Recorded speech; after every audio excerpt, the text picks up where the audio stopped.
Oh, someone is feeling a little blue tonight. I can certainly feel it. I hope you guys are okay out there.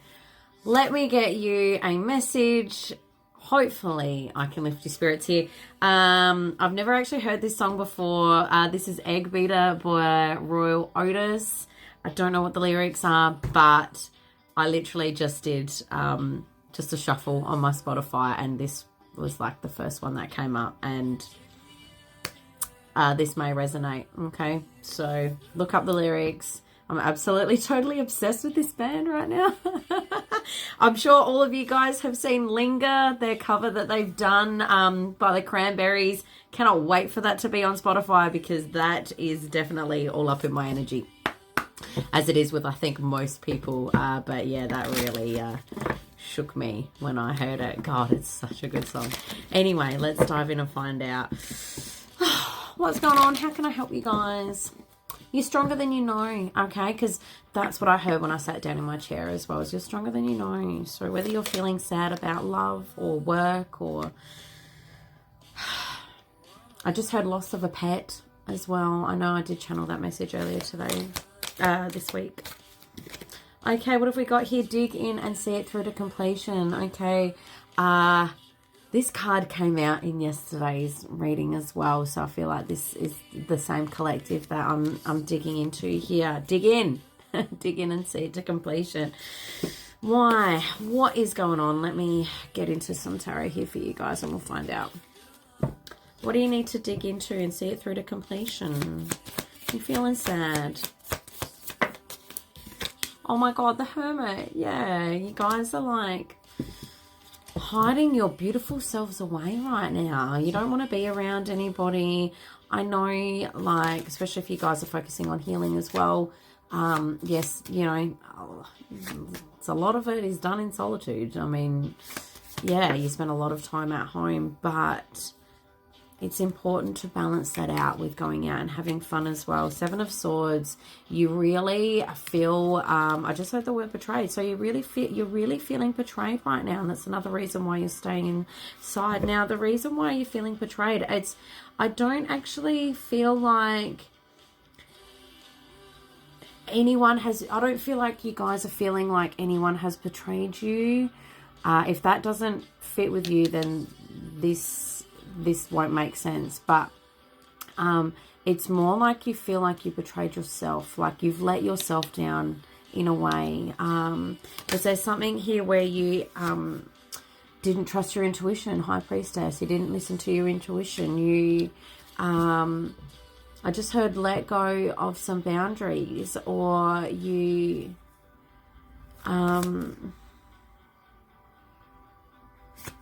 you wish you could have said things better. The World. Everything comes around again. Okay, I know that's the Wheel of Fortune, but that's what I just heard.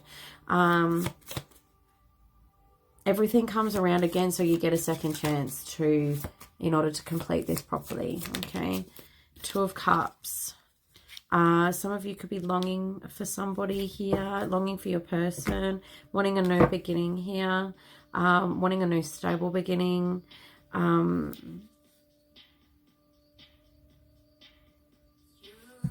Anything else? They want me to go into Chelsea Gomez. Okay. Spying.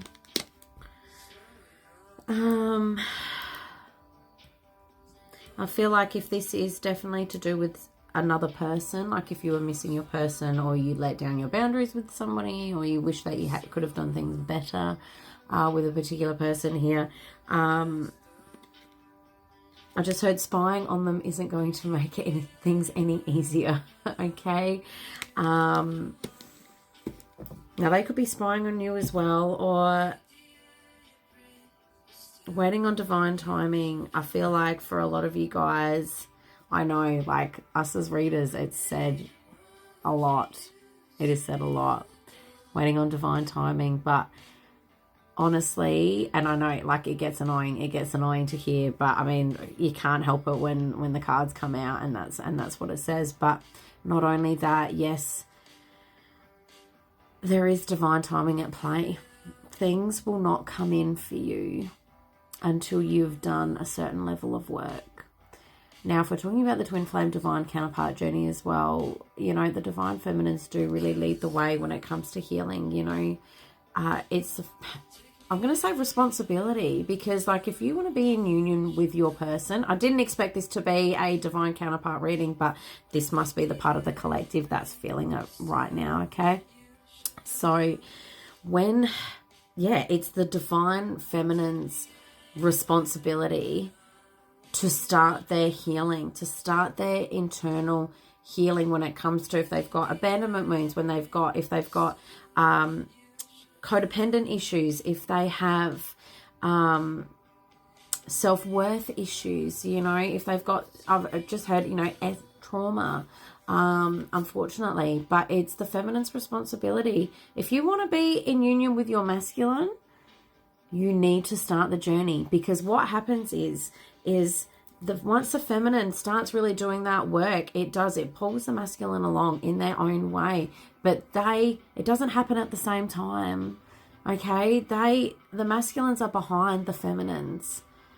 It takes time. Now, I've been told, and I've heard this quite a lot amongst the collective as well, and very, very influential readers here that I trust dearly, you know, 6 to 9 months is what they say, 6 to 9 months. So, femmes, if you started really solidly working on your healing today,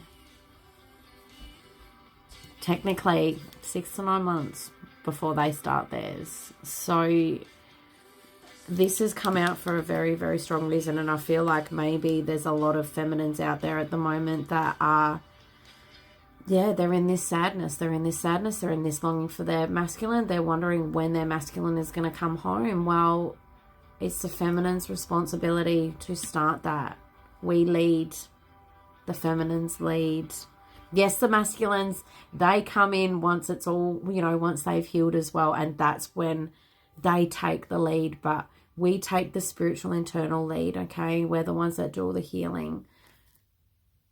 It then flows down to the masculines, and then they do theirs in however way that they do that. It is not your responsibility to help them heal. They need to be able to find their own way. They need to find what works best for them, as well as what I'm hearing, because the way that you might do your healing might not resonate with them. My candles just blew too. I actually have candles on tonight, so there you go. Extra special. Conflict. And the more you chase your masculine, the more it pushes them away as well. So I know it's really, really difficult to let go if things aren't working out for you right now. But the healing needs to be done in separation. Both of you need to go on your own paths in order for you to become divine. Do you remember when I talk about the twin flame divine counterpart journey? If this is like your first separation and you're going through your like basic first dark night of the soul, you know, your depressive state, that's where all that healing comes from, okay? That's when you do a lot of your healing, and then you come out on the other side, and that's when you find your purpose. That's when your gifts come into play. You may get gifts, or you may already have some gifts coming through, but it's like that. I just heard the word supercharged. It's like they're not supercharged, basically, until you're on the other side of that. That is what the twin flame journey is. You meet broken, you separate, you go through your dark night of the soul, you then elevate, your gifts come in, you find your divine purpose, you keep on continuing to heal. The masculine heals in their own time. Yes, they may come in and out, and there's things that you guys will learn from each other when this does happen. Not every time that they come in is it going to be union, guys. I don't like having to do the tough love approach, but sometimes it really needs to be said, because like I really care about you guys, and I believe in love. Like, honestly, who doesn't love love, and who doesn't want to have the best love in the world and the best relationship and be the best version of themselves? Well, it takes work. It takes work. If you want your person, you gotta do it. Honestly, I can't say it any more clearer. They come around. They do come around. Okay, believe me. All right. Sorry, I love you guys. I really, really love you guys, and I just want what's best for you. And I really want you guys to be able to become the best versions of yourselves. And that starts with you. You got to be at cause. You got to be responsible for your own journey. Now, secrets. If holding back, secrets holding back, and then bounty and passion for you. If you are wondering about whether this person is going to come back, they want to, but it's not. Oh, divine timing again. They want to, but it's not going to happen until you start doing the work. The secret is that they do want to come in. The secret, I just saw 11:11 as well. Then the secret is that they do want to come in, but they can't until the timing's right, when you've done your healing. Like, yeah, sorry. Compromise. And when it does come in, there may be compromise that you guys have to do as well. Especially if, I just say, when it comes to personalities, because we've got extrovert here having a lot to say. Both of you will need to take turns in talking. I just heard, okay? And then they're literally showing me, you know, the talking stick. Like, you talk. I feel like both of you have a lot to say to each other. And both of you want to be able to get everything out that you need to say. So just really be patient with one another. What else about compromise? Oh, and then I'm sorry on the bottom of the deck. How beautiful. This is not where I thought this reading was going tonight. Hope it reaches the people that it needs to. Okay, so compromise. Yeah, Three of Pentacles. This is also about like working together as well. So working together as a team. How are you guys going to make this work when it comes in? There needs to be like, I just heard like honest conversation, you know, like when it comes to the twin, and then balance. Yeah, finding the balance here. Balance between keeping your own identity, because as you guys know, the twin flame divine counterpart journey, it is very intense. Both of you can be, and probably are, a little bit nervous about losing yourselves, especially if you have had to overcome codependent relationships where you really did lose yourself. You know, in previous karmic relationships, you really did lose yourself. Once you've found yourself, you don't want to lose that again. Completely understandable too. So it's, you know, it's like being adults about it. So when this comes back in, it's about being adults about it and going, hey, like, I love you, or, you know, I'm really into you. I want to be able to make this work. How can we ensure that we have a beautiful, loving relationship, but we don't lose ourselves like we have in previous relationships?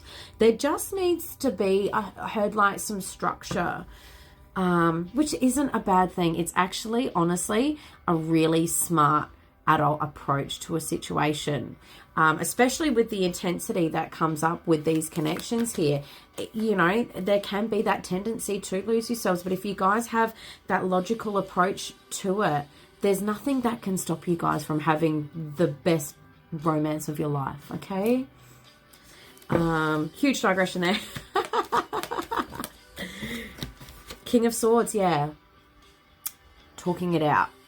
Having that logical approach.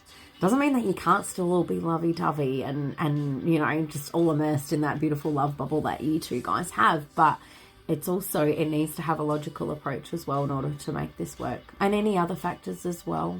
There might be some other outside factors too that need to be compromised with. I mean, you could be talking about if this is families, if you guys or they have children, Two of Cups. When it comes to businesses, workplaces, friends, religious or cultural differences here, all of those need to be spoken about and worked out as well, you know. Eight of Pentacles, yeah, working together, because you guys are a team.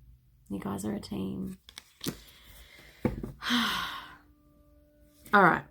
Is there anything else? I don't feel like it's over yet, but I'm like, this is the third collective reading I've done for the day. I'm really digging this song though. I'm actually going to go and read the lyrics after I get off. Life purpose. Okay, so I just want to also talk about this as well. So this is really, really important when you're on the journey, is to discover your magic. What makes you you? What makes you special? What your magic can bring to the world? What is your life purpose? Now, I've said this before. Doesn't have to be spiritual. Yes, the divine feminines, yes, they do lead with the spiritual side of things, but sometimes it's other things, you know. It could be, I'm just hearing the word lawyer, so, you know, you could be a lawyer for the justice system where you fight for, I just said world peace, but, you know, you could be fighting for, what's the word, like, you know, you could be fighting for children's lives or anything like that. Anything where it goes to help people better the world, bring light into the world. But it's about discovering what your passion is. And it can change. It can morph as well. You might think it starts off as something and then it morphs into something else later on. And that's not a bad thing. As long as you get onto what you want to do, the universe will lead the way. Like I started off, you know how I started off actually? I only just realized before I even had like my awakening and came in to learning tarot and all that sort of stuff. I actually just started to post a little bit on social media. I would comment on other people's worries and I would just give them loving thoughts and loving information. I would sometimes share content. I also did this little thing for a year where I did 22 things for 2022. And that was a bit of a motivational thing to be able to get other people to live their life and do things that they've never done before, live life with passion. And that was well before I'd even realized that this was the turn that I was going to take. And then I started to learn tarot, and now I'm into inner child healing, you know, master practitioner, hypnotherapist, all that sort of stuff. There's things that you can morph into, but it's all about just getting on there, asking yourself, what is my life purpose? The universe, God, source, your angels, your guides, whatever you like to call it, they will show you. They'll show you. You just got to ask. I just remember saying to myself, I just want to help people. I just want to help people. How do I help people? I actually wanted to work in support work, but I didn't have, I worked in corporate. So, and that's all I'm going to say. I worked in corporate and I didn't have the skill set on my resume to, you know, make it into that field there. So I thought of other ways. I thought of other ways of where I could find a rewarding job where I could help people. And then it morphed into this. There's a reason why I'm sharing this with you guys. Lead with your heart. I just heard, you know, lead with your heart. And Tower. Yeah, not all towers are bad. You've got to get ready for change. Towers are good, actually. You know, that's the way I look at it. You can either look at life half, you know, the cup half full or half empty. Yes, there may be some big ass change that comes with it, but it's a chance for a new beginning. It's a chance for you to be the person you've always wanted to be. It's a chance for you to have a fresh start. and to lay the foundation of what you really want in your life, you know. And just remember, sometimes people are ripped out of our lives for a reason. Sometimes they come back. And if it is a divine counterpart that you want back, you got to do the work. Okay. All right, guys. Well, much love. And if you'd like to book a reading with me, you can click the link in my bio.